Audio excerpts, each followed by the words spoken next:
Hi everyone and welcome back. In this video we're going to implement our route that's going to delete our orders. So we've been able to carry out most of the functionality that we've had on our mini documentation right here. We've been able to update and get as well as list all orders made. We've also been able to look at how to create new orders. Now in this case we're going to be able to delete an order. So the route for deleting an order is this route. So I'm going to go ahead and copy this route. Right after copying this route, I'm going to go ahead and implement this endpoint. So I'll say at order router. So this is going to be at order router dot. In this case, I'll specify the delete method and then provide the route. So in this case, we're going to have this route. Right after doing this, we are going to actually check for the user who is going to delete an order. So in this case, the user is going to be for all orders, so you don't have to check for super user. And then I'm going to go ahead and implement this. So I'll say async def, and then this is going to be delete and order. And then we shall specify that the ID of this is going to be an integer. And we're going to also protect this because we want a user to only delete an order in case they are logged in. So we're going to say this is going to be equal to depends.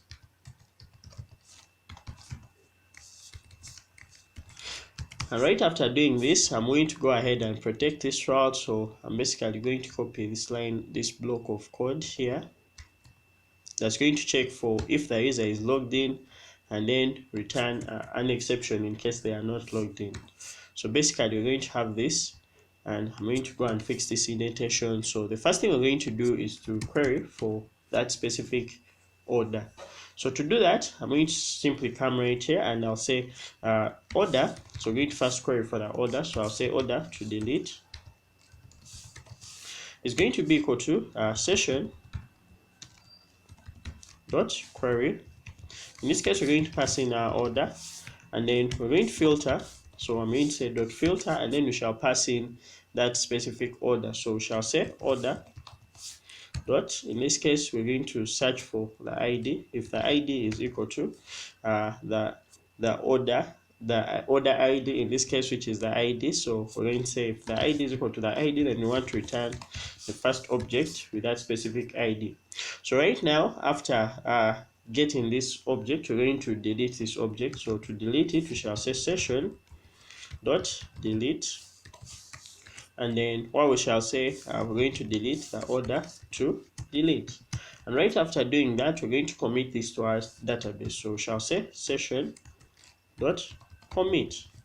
So right after doing this, we expect that we're going to return a response. So in this case, the response we want to return is going to be HTTP 204 no content. So I'll do is to come right here within our route, and then I'll add another field, another argument, and in this case it's going to be the status code. So what I'll do is to add the status code, which is going to be status dot, in this case it's going to be HTTP 204, and you shall specify no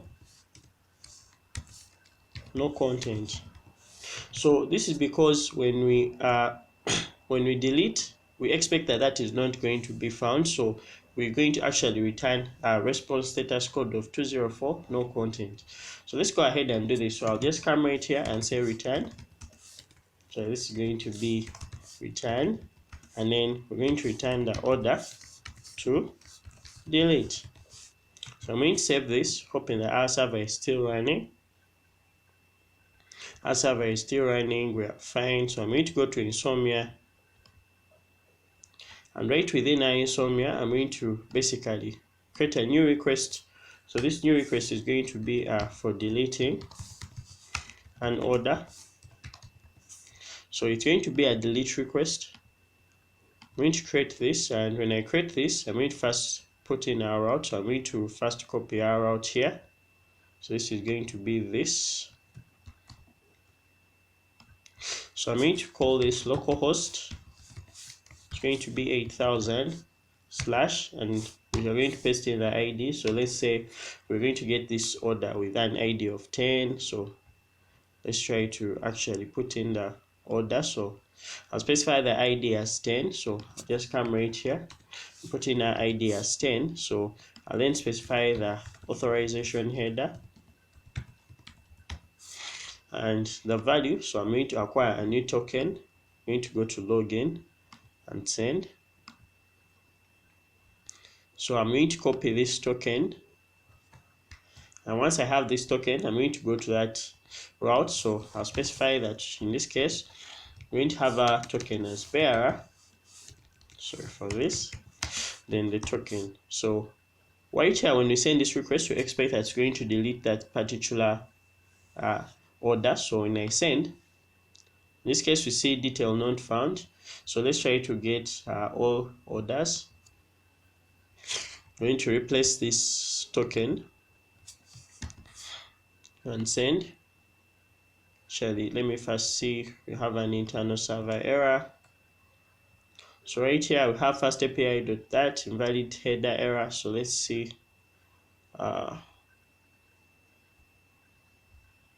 Let's try to actually see what's up. I think we sent this. So actually this is supposed to be bearer than the token. Sorry for that. So if I send, right here we see a list of our orders. So we have 10 orders right now. So let's try to delete an order. So when I go to delete an order, and so I'm going to search for a specific order with, so let me try to get, so the order ID is 10.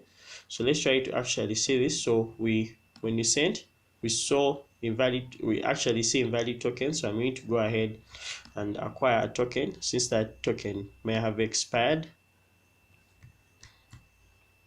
So when I go to deleting an order,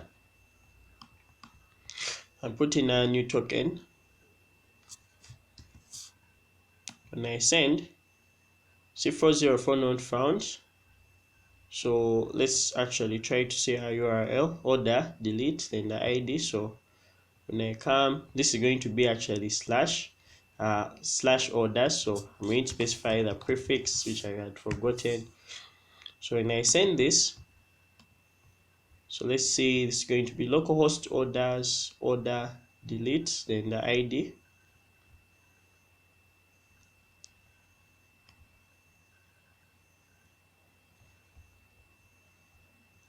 Actually, this is going to be slash order. So sorry for this.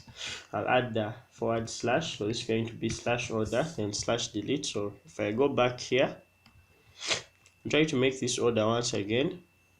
In this case, we see 204, no content. So when you go to getting all orders, so I'll go and get all orders.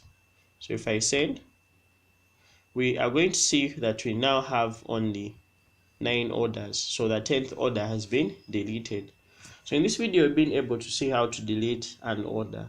We've been able to see how to remove an order from a list of orders, or to basically remove this order from our database. Thank you for watching, guys, and if you liked this video, please go ahead and click the like button. Don't forget to subscribe if you're new, and see you in the next video. Bye.